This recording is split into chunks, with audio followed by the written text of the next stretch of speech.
પ્રવીણ પટેલ વાલો મહેસાણા ગુજરાતથી અને અત્યારે અમે કોલેજ ઓફ એગ્રીકલ્ચર ભરૂચ જે નવસારી યુનિવર્સિટીની એક પેટા સેન્ટર છે ત્યાં 7 દિવસની અમારી એક તાલીમ ચાલી રહી છે ફળ અને શાકભાજીનું મૂલ્યવર્ધન કરવાની, જેમાં આજે અમારા 5મા દિવસે અમે લોકો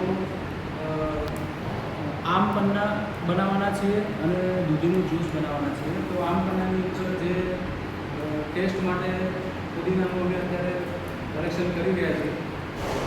અમે લોકોએ આ પહેલી બેચ છે અહીંયા કોલેજ ઓફ એગ્રીકલ્ચર ભરૂચમાં કે જે આ તાલીમ લઈ રહ્યા છે. તમે લોકો જો આ તક ચૂકી ગયા હોય તો ફરી જ્યારે પણ આવી કોઈ યોજના અથવા આવી કોઈ તાલીમનું આયોજન કરવામાં આવશે તો તમને અમે ચોક્કસથી જાણ કરીશું અને આવી માહિતી મેળવતા રહેવા માટે અમારી ચેનલને